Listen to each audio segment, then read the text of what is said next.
Ladies and gentlemen, please welcome President and CEO Amtrak, Richard Anderson, in discussion with Skift travel tech editor Sean O'Neill.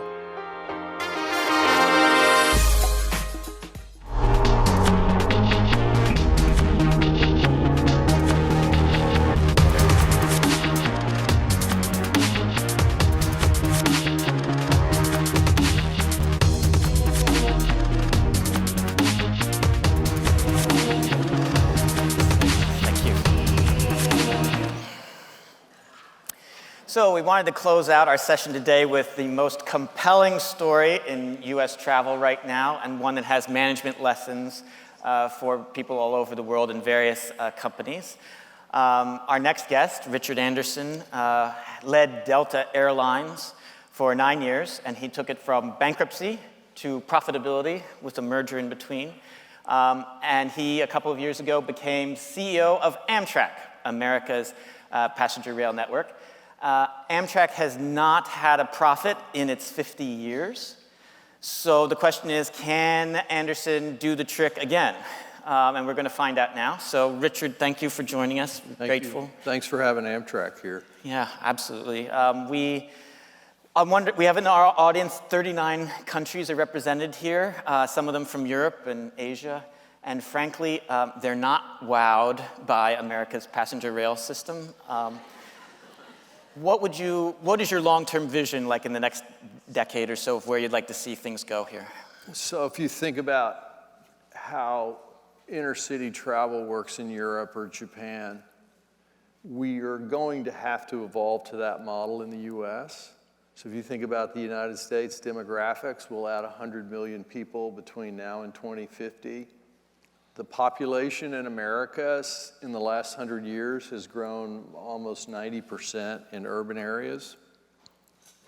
And that densification of population in urban areas is going to dictate that Amtrak play an important role in short-haul intercity transportation. And we're well down the road at Amtrak. We will have the railroad to break even in the next 12 months, something people never thought could happen, and we'll grow ridership this year by almost 1 million people. So we've got to play, thank you. We have to play that important role in intercity transportation for the country. So, as you heard, break even next year. What went right there? There are a lot of really good people at Amtrak, and those really good people want the railroad to be successful, and we together put together a strong plan 2.5 years ago, and we've done well hitting our milestones along the way. Okay. What I heard you say just before was, you said short haul and stuff. So I hear more service on shorter routes and more competition on routes where you're competing with, say, airlines or long distance buses. Is that right? Well, if you really think about it, airlines have abandoned, and I did this when I ran Delta. We exited 28 of the small cities that we served in the US, and because airlines in the US have extraordinarily high unit costs now, and extraordinarily high levels of debt, they really can't serve the short-haul market. So what's happened is in these really dense markets, think about Milwaukee to Chicago. Amtrak's over 90% market share. No one flies from Milwaukee to Chicago anymore. No one flies from LA to San Diego. They all take Amtrak. So as these urban corridors densify, and all the millennials here move to cities and don't own cars, we gradually take over more and more of the market share from airlines. Now between DC and New York, we have 75% of the air rail market share belongs to Amtrak now. Cool. So it will be in these 95% of our customers go about 250 miles. So think about a 250, 300-mile corridor in a dense area in the US. By 2050, there's not going to be a choice unless you want to sit in long car delays. because you can't put more lanes on I-95. And there's an inevitability to it, right? Right. So we have to position Amtrak as this great national asset to catch up with the rest of the world by providing efficient intercity travel. Okay. One of the things that Amtrak has done for a long time is throughway service, where you partner with local bus and things.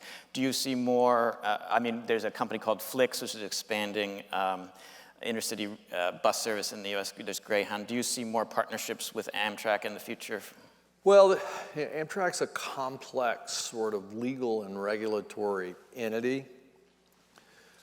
So there are some prohibitions on that, but we drive about $100 million a year in bus connection revenue, and where we can increase the utility of Amtrak as a cog in, providing efficient transportation in the country is by connecting with buses. So we have a massive bus network through alliances.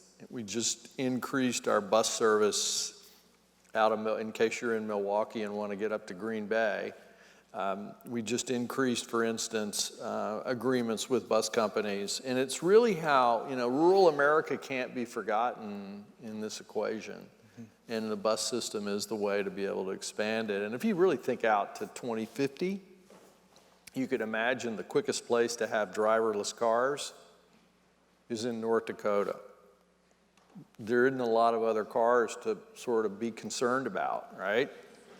And if you really think about how you could put together a great network to serve rural America, it would be to have driverless vans, smaller driverless vans that can connect Fargo to Devil's Lake. So we play an important role for those parts of this country, and we've got to be using every asset available. Cool. Well, I want to do a fun fact here. Richard is a volunteer CEO. So we've heard earlier on stage from Mark Okerstrom of Expedia Group and Steve Kaufer of TripAdvisor talking about the issue of CEO pay versus median level, and Richard has the ultimate solution to the issue, which is not to get paid at all.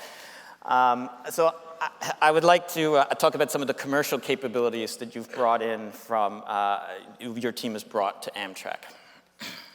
Well, we were pretty fortunate where we were able to, I was able to recruit some people that worked at Northwest. I mean, most of the airline executives today worked at Northwest Airlines at some point. Doug Parker, Doug Steenland, Ben Baldan. So you could just kind of go down the list. All the operators at Delta are ex-Northwest. And, that was a really important part of what we did, was to kind of bring the commercial side of Amtrak. Pricing and revenue management was thought of like some department over in another building, and you didn't pay much attention to it. We brought it forward. I was able to get Tim Griffin, who was the longtime head of marketing at Northwest, to come out of retirement. We now have Roger Harris, who was the chief commercial officer at Aeromexico. We worked together for many years. So we've been able to bring some commercial instincts in, make some basic investments in some RM, revenue management technology. Not anything fancy, just basic good RM practices. And what that's allowed us to do is put a lot more fare segmentation in the marketplace. Buy one, get one free.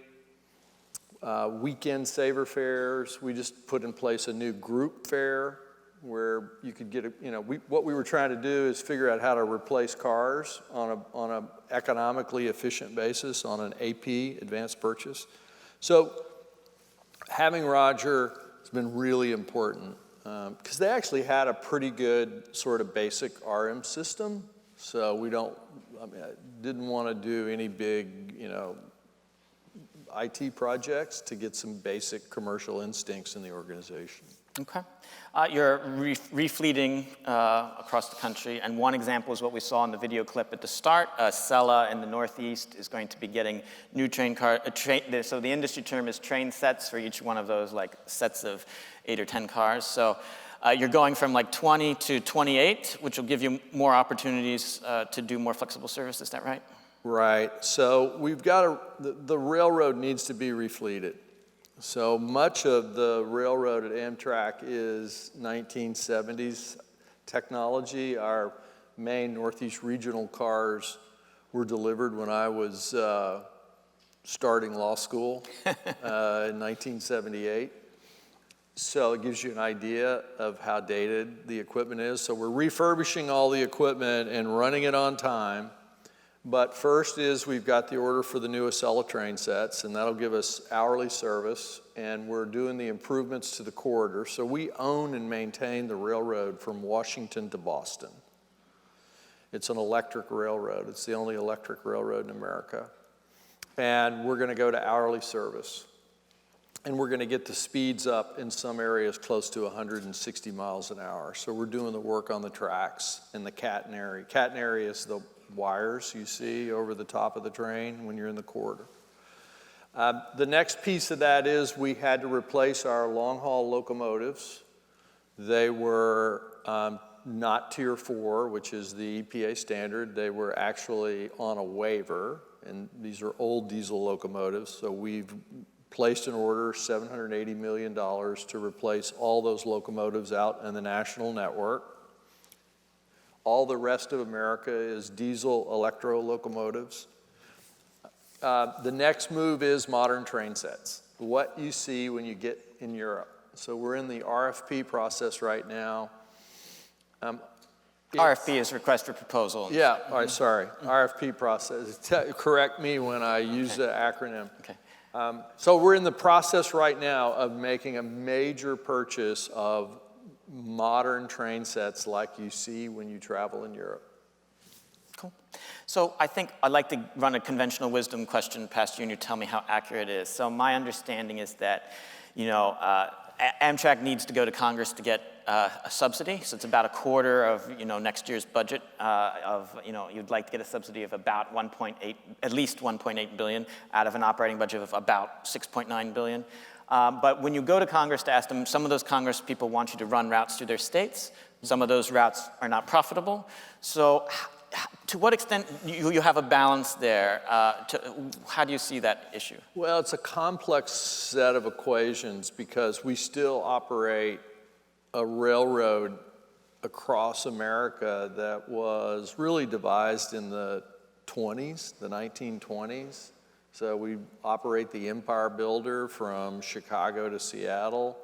Takes 2 days, connects a lot of small cities, and obviously the congressmen and senators from those states want that service. There's a place for that service in America, but today the subsidy is about $150 a passenger.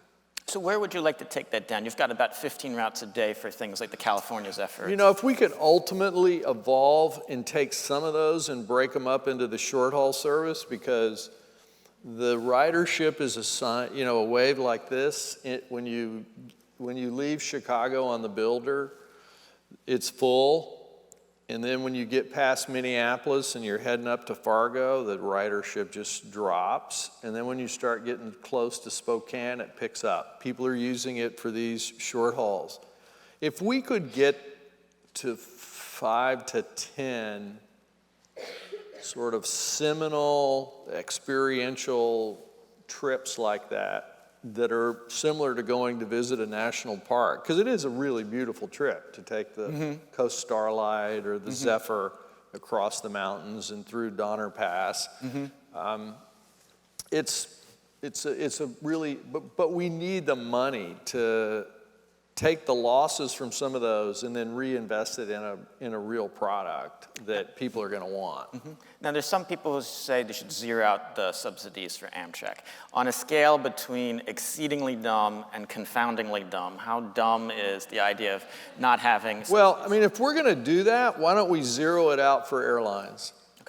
Okay, so airline industry gets $2 to $3 billion in subsidy a year to the FAA. The highway fund gets about $50 billion.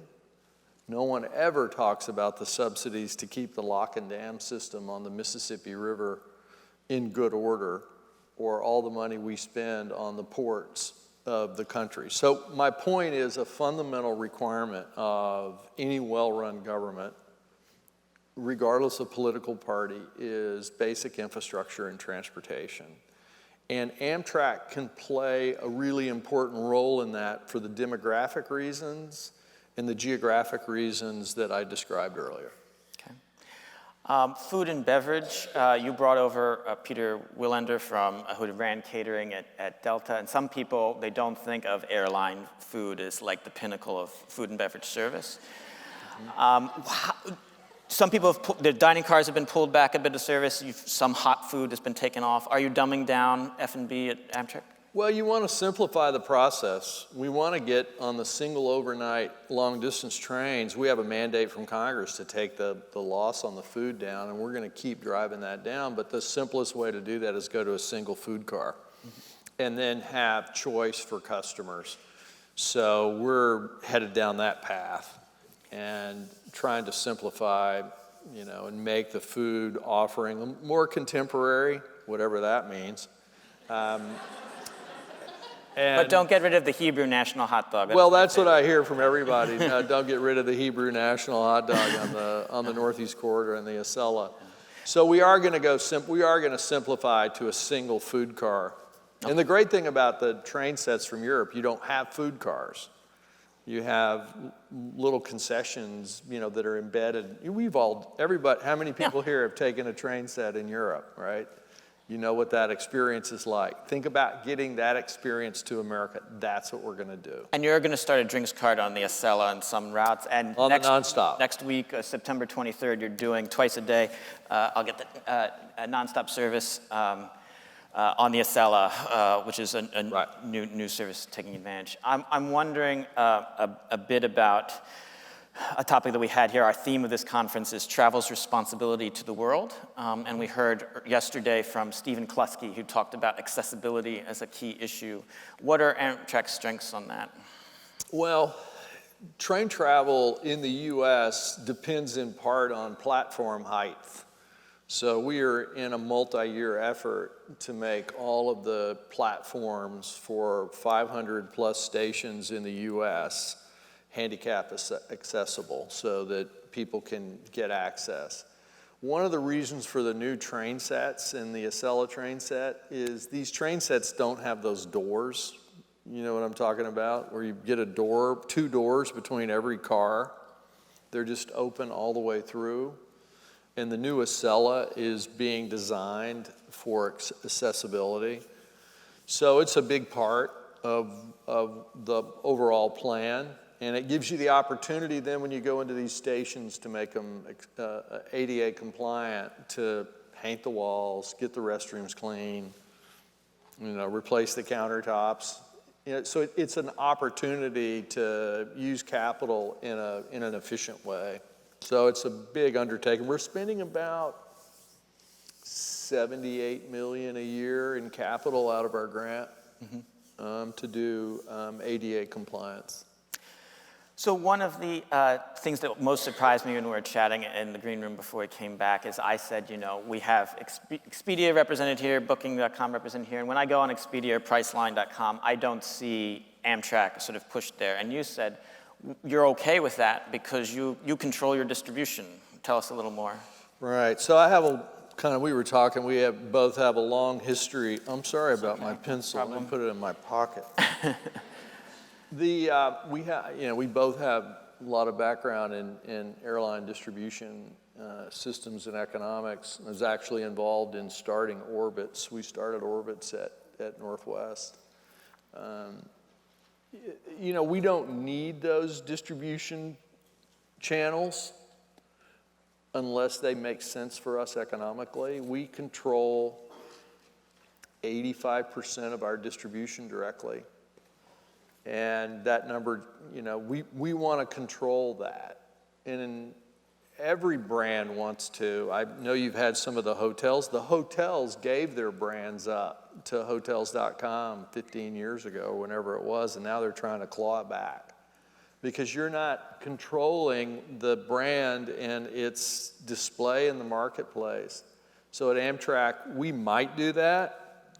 And there are some areas where it might make sense, particularly internationally, but it's got to make good sense for us, and it's got to display the product appropriate. I mean, Expedia, I always had a love-hate relationship. I mean, I think they did some things very good, and they were a good foil against Google in terms of not being part of ITA, the search engine. ITA is a company owned by Google. Yeah. Mm-hmm. Long story there, but maybe we should do one on distribution one day. Anyway, the bottom line is we want to control our product. We're putting a lot of money into our mobile app, and that's our focus. And the mobile app will take advantage of the co-branded credit card, and you've got, so 90% distribution compared to, we heard earlier from Marriott International on stage said about 70%, so it's pretty big. Let's go to some audience questions here. What are your policy priorities, Richard? What could the government do to help Amtrak succeed? Good question. First priority is safe, reliable operations. Second priority is to fund the infrastructure. So those of you who came here by train, we need to dig a new tunnel under the Hudson River. We need to rehab the tunnels under the East River. We need to build a new Portal Bridge in New Jersey. We need to build a new tunnel in Baltimore. So these assets are 100 years old. The tunnel we go through in Baltimore every day was dedicated by President Grant. So we did get our money's worth, right?